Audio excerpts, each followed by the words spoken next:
주십시오. 처음 표적이니까 새해 첫날에 함께 살펴볼 봄직한 말씀이라고 생각이 됩니다. 특별히 오늘 본문 말씀에서 그 배경은 우리 인생에 있어서 가장 큰 기쁨의 날이라고 할 수 있는 결혼식 날입니다. 그래서 결혼식 날만큼 기쁜 날이 매일매일 계속된다면 얼마나 좋을까, 우리 모두가 그렇게 생각할 수 있겠죠. 저는 제 아내랑 같이 결혼한 날이 제 생애에서 가장 행복했던 날이고 지금도 그날처럼 매일 행복합니다. 안 믿으셔도 괜찮아요. 근데 우리 연전의 아빠, 연전의 엄마도 아마 결혼하신 날이 제일 행복한 날로 기억되실 것 같습니다. 근데 오늘이 더 기쁜 날이 되시면 좋겠습니다. 가장 기쁜 날이었기 때문에 그날 하루만이라도 완전히 좋았으면 정말 괜찮았을 것 같은데 글쎄 손님이 많이 와서 그런지 아니면 온 손님들이 너무 많이 마셔서 그런지 또는 손님이 얼마만큼 오실 줄을 기대를 제대로 못해서 준비를 제대로 못했는지 그만 중간에 포도주가 떨어졌다고 오늘 말씀에 기록이 되고 있습니다. 근데 이 포도주라고 하는 것은 기쁜 날에 술 먹고 취하고 하는 그런 의미의 포도주가 아니라는 것을 일단은 좀 염두에 두셨으면 합니다.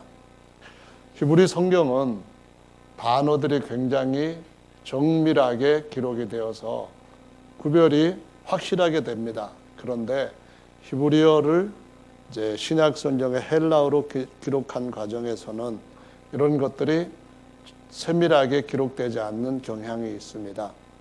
가장 기쁜 날에 대해서 구약 성경에 기록한 말씀 중에 잠언에 보시면은 3장 10절에 이런 말씀이 있습니다.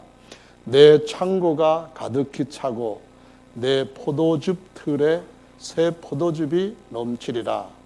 이 말씀에서 포도즙이라고 하는 것은 히브리 말로는 티롯이라고 하는 단어를 썼습니다. 그래서 이것은 포도즙입니다.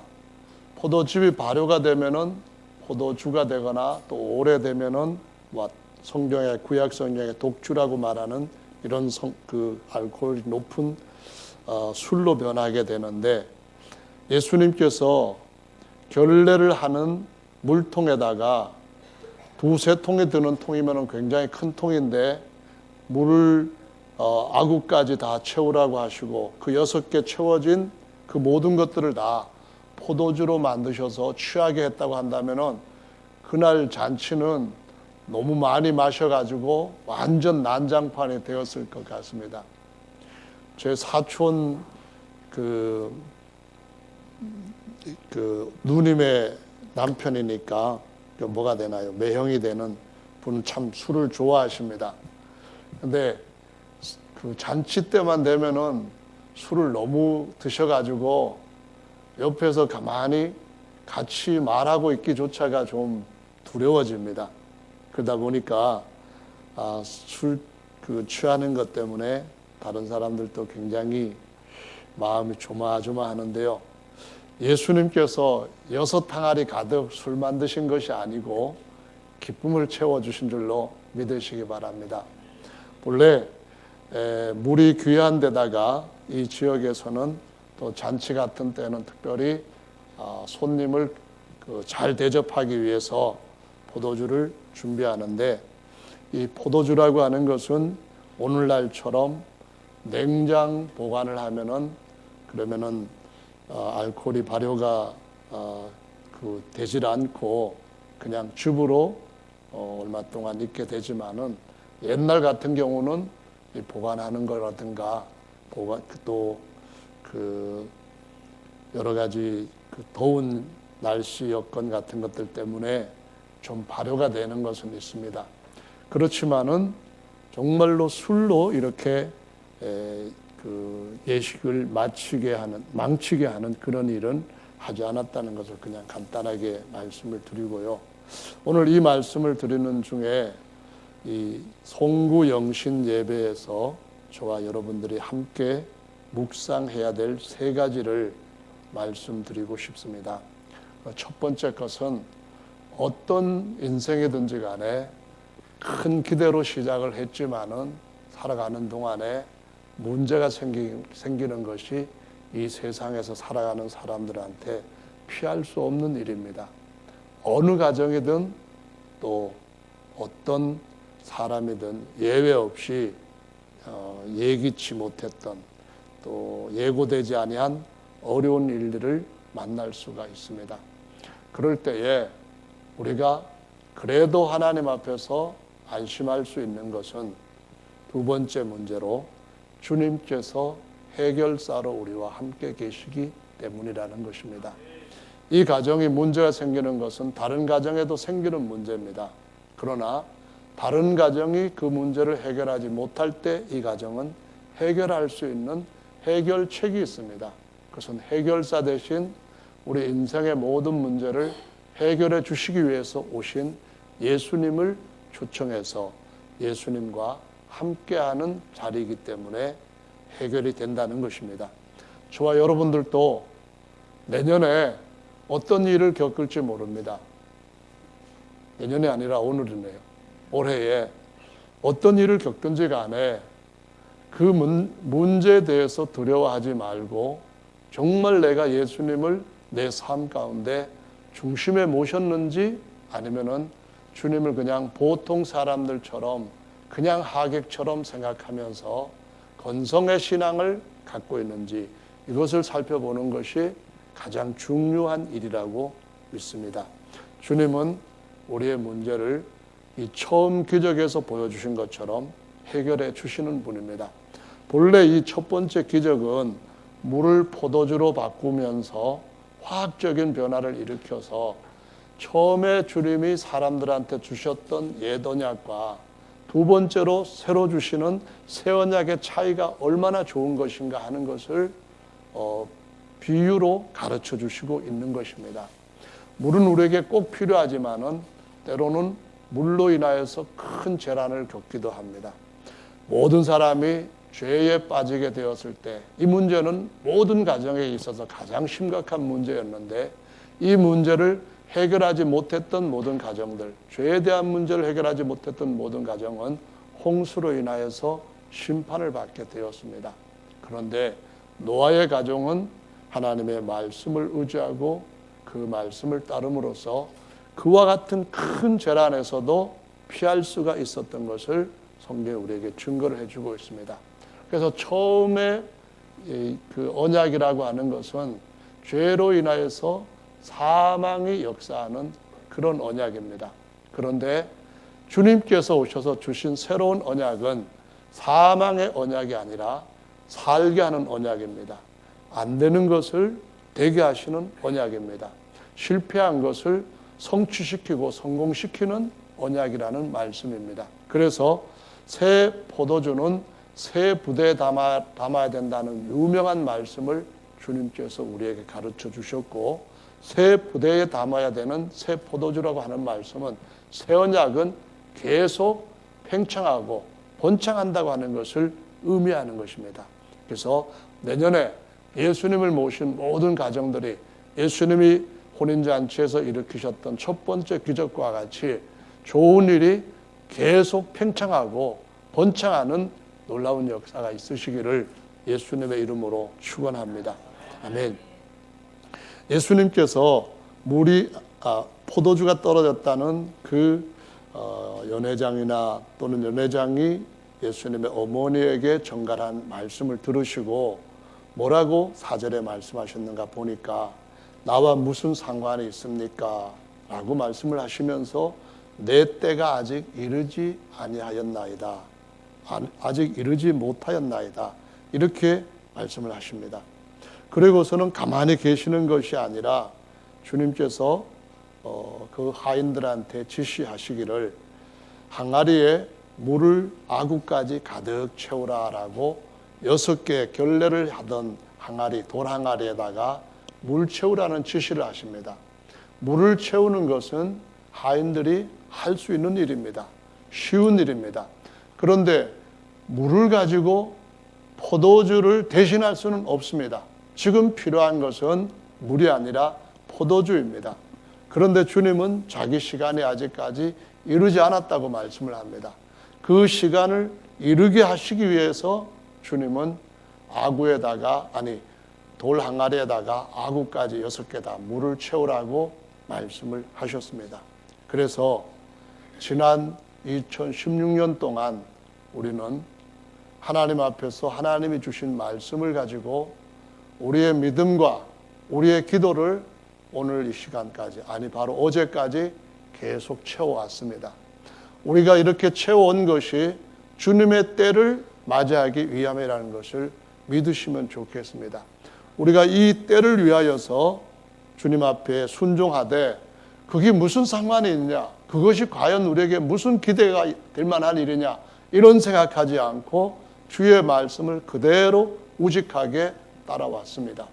이제 2016년을 보내면서 아직까지도 채우는 그 항아리에 물로만 채워져 있다고 한다 할지라도 여러분이 하신 일에 대해서 더 이상 그것을 인해서 불안해하지 마시기 바랍니다.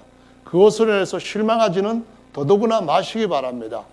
왜냐하면 우리의 때에 우리가 할 일을 다 했다고 한다면 그 다음은 주님의 때에 주님께서 하실 일을 하실 것입니다.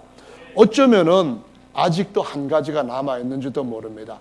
아직도 우리 생각 속에 2016년도에 깨어버려야 할, 극복해야 할 한 가지 문제가 여전히 남아있는지도 모릅니다. 그것은 바로 물을 다 채웠는데 주님께서 뭐라고 말씀하시는가 하면은 이제는 그 물을 떠다가 연회장에게 갖다 주라고 하는 말씀이었습니다. 어떻게 연회장은 지금 포도즙이 떨어져 가지고 안절부절하면서 이 일생에 한 번밖에 없을 가장 중요한 결혼식이 이렇게 참 낭패를 당하게 되었는데 어떻게 해결할까 하고 지금 정신없이 무슨 방법을 찾고 있는데 하인이 물을 떠다가 여기 물 가져왔습니다. 그러면은 하인한테 뭐라고 하겠습니까?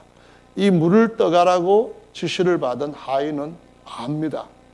하인의 신분이 어떠하며 지금 상황이 어떠하고 내가 이 상황에다가 물을 떠다가 연회장에 갖다 준다고 한다면은 경을 칠지도 모른다고 하는 것을 하인은 압니다. 그런데 그런 상황들을 다 내려놓고 그 마음속에 일어나는 그 어떤 마음도 다 옆으로 비껴두고 예수님께서 하라고 하신 대로 물을 떠다가 연회장에게 갖다 줍니다. 그랬는데 연회장이 그 떠온 하인이 준 물을 마셨는데 맛을 보는 바로 그 순간에 그 혀에서는 물이 포도즙으로 바뀌는 기적이 일어났습니다. 이것이 바로 주님이 계속해서 2000년 동안 기적을 일으키는 원칙을 보여주신 것입니다. 아직까지 주님이 일하실 때가 아니라고 한다면은 그러면은 아직 내 때라고 하는 생각을 갖고 주님 앞에서 이 일을 하시기 바랍니다. 첫째로는 믿음과 기도로 6개 항아리에 아구까지 채우는 것입니다. 이건 우리가 할 수 있습니다. 이건 우리가 해야 되는 일입니다. 우리가 함으로써 주님이 하시는 일과 함께 기적을 함께 공유하는, 함께 기쁨을 나눌 수 있는 동참자가 되는 것입니다. 그러니까 이 일이 오늘 이루어질지 아니면은 이 1월 달 내에 이루어질지 그것에 대해서 염려하지 마시고 주님이 우리에게 맡겨준 일, 채우는 일을 저 여러분들이 성실하게 믿음으로 하기를 예수님의 이름으로 권고를 드립니다. 두 번째로는 물을 떠다가 연회장에 갖다 주어라고 하는 이 일도 우리가 주님께서 기적을 일으키시고 주님이 크신 능력의 손길로 우리의 삶 가운데 얹어주시는 것을 경험하기까지 또 해야 될 마지막 남은 일이 무엇인가를 지혜롭게 말씀을 따라 찾으시면서 그것을 끝까지 순종하는 저와 여러분들 되시기를 예수님의 이름으로 축원합니다. 그러면은 주님이 그 때를 보이시고 그 역사를 나타내 주실 줄로 믿습니다. 어쩌면은 이것이 오랜 세월 동안 내가 기대해 왔는데 아직까지도 내 손에 잡은 바 없고 내 눈으로 확인한 것 안 되었는데 내년이면 다르겠느냐, 이런 마음을 갖는 일은 정말로 믿지 않는 위험스러운 생각입니다. 성경 말씀에 역대하의 말씀에 보면은 아주 심각한 상황이 왔을 때에 그 마음과 그 입술에 하나님 앞에 시인해야 될 믿음의 고백이 어떤 것인지를 보여주는 아주 중요한 사건이 기록되어 있습니다. 열왕기하 6장의 말씀에 보면은 사마리아에 그 사렙이라고 하는 군대가 쳐들어와 가지고 그 안에 엄청난 기근이 임하게 되었습니다. 성이 포위가 되면서 계속해서 바깥으로 나올 수 없도록 막아버리고 바깥에서 안으로 들어갈 수 있는 모든 공급로를 차단해 버리게 되고, 결국은 그 안에 있는 식량이 다 떨어졌을 때에 어떤 정도로까지 심각해졌는가 하면은 여자들이 자기 아들들을 하나씩 데리고 가서 오늘 제비 뽑아가지고 당신 아들 잡아먹자. 오늘 내 아들이 제비가 뽑혔으니까 내 아들 먹고 다음에는 네 아들 먹자. 이러는 상황이 왔습니다. 그런데 왕이 정말 심각해진 그 사마리아 성을 순회하는 중에 두 여인이 싸우는 그런 광경을 목도하게 됩니다. 왕한테 하소연하는 한 여인의 말이 이것이었습니다. 인연이 자기 아들 잡아먹고 그 다음에 내 아들 잡아먹고 이렇게 하다 해가지고 내 아들이 먼저 제비 뽑혀서 같이 잡아먹었는데 같이 다 먹고 나서는 지 아들은 감추고 저 혼자 먹으려고 지금 아들 없다고 하는데 이게 될 말이냐고, 왕이여 저 여자를 죽여주십시오 뭐 그러면서 싸움을 하는데 머리끄당을 끄들고 막 온갖 욕을 하면서 싸우고 있습니다. 얼마나 비참한 환경입니까? 근데 그때에 무슨 일이 일어납니까? 선지자가 말하기를 하나님께서 도우실 거라는 겁니다. 하나님께서 도우시는데 어떻게 도울 거냐? 그랬더니 선지자가 이런 얘기를 합니다. 열왕기하 7장의 말씀 보면은 내일 이맘때에 사마리아 성문에서 고운 가루 한 스아에 한 세겔을 하고 보리 두 스아에 한 세겔을 하리라 하셨느니라, 이렇게 말합니다. 그 말을 한 사람이 누굽니까? 바로 엘리야의 뒤를 이은 엘리사입니다. 엘리사란 말은 하나님이 우리의 구원이시다라는 뜻으로 붙여진 이름입니다. 예수님이야말로 정말 우리의 삶을 일으켜 세우시기 위하여서 물을 바꾸어 포도주로 바꿔주시기 위해서 오신 분입니다. 엘리사가 그 말을 했을 때에 왕이 정말 신뢰하는 장관 한 사람이 뭐라고 대답을 하는가 하면은 이렇게 말했습니다. 하나님께서 하늘에서 창고 문을 열어, 하늘 창고 문을 열어가지고 쏟아내신들 그 일이 일어나겠습니까? 도저히 있을 수 없는 말입니다. 이렇게 말을 합니다. 그때 엘리사가 뭐라고 말하는가 하면은 당신이 눈으로 보기는 보지만은 그러나 먹지는 못할 것이요, 이렇게 말합니다. 여러분, 예수님이 함께 하신다는 것을 기억하시기 바랍니다. 이 사건이 어떻게 전개되고 결말이 났는지를 기억하시기 바랍니다. 하나님께서 일을 하시는데 마침 사람들 사이에 같이 하지 못했던 문둥이가 4명이 같이 있었는데요. 격리돼서 그들만이 살아갑니다. 먹을 것을 동량해서 먹어야 되는데 어디 가도 먹을 게 없습니다. 그래서 안 되겠다 싶어가지고 이들이 죽으면 죽으리라 하면서 어디로 가게 됩니까? 아람 진영으로 가가지고 한번 구걸 좀 해보자. 안 주면은 여기서 앉아 죽나 거기 갔다가 죽나 마찬가지 아니냐. 그래서 딱 그 일을 하기로 결정을 하고 그들이 발을 탁 옮기는 순간 하나님이 그 문둥이들의 발걸음이 떨어지는 소리를 어마어마한 말소리, 군대 소리, 병거 소리로 들리도록 적군 귀에다가 굉장히 놀라운 일을 일으키셨습니다. 그러다 보니까 이 아람 군대가 다른 데서 군인을 돈을 주고 사온 줄로 오해를 하고 전부 다 가지고 왔던 그 군장비들을 그냥 두고 몸만 정말 걸어마 날 살려라고 도망을 쳐버렸습니다. 이 문둥이들이 가보니까 얼마나 많이 널려 있는지 먹을거리, 입을거리 막 뺏어왔던 보물들 막 그냥 계속 갖다 감추기는 하는데 도무지 이렇게 해가지고는 하나님이 자기들한테 진노하실 것이다 하는 생각을 하고 다시 사마리아 성에 가서 보고를 하지요. 우리가 가보니까 적군 다 도망가고 없는데요. 굉장히 많은 그냥 군수물자들이 쌓여 있습니다. 하나도 안 가져가고 몸만 도망갔습니다. 그래서 백성들이 나아가서 거두는데 보통 때보다도 더 싸게 보리와 밀을 그들이 취할 수가 있었다고 말씀합니다. 하루 사이입니다.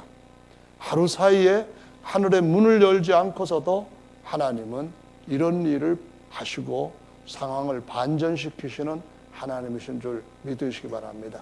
2016년도와 2017년도 무슨 차이냐?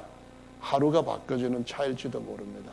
그렇지만은 하나님께서 함께 하시면서 예수께서 우리를 도우시러 하나님 자신이 육체를 입고 오신 분으로 2017년을 함께 하신다고 한다면은 두려워할 이유가 없는 줄로 믿으시기 바랍니다.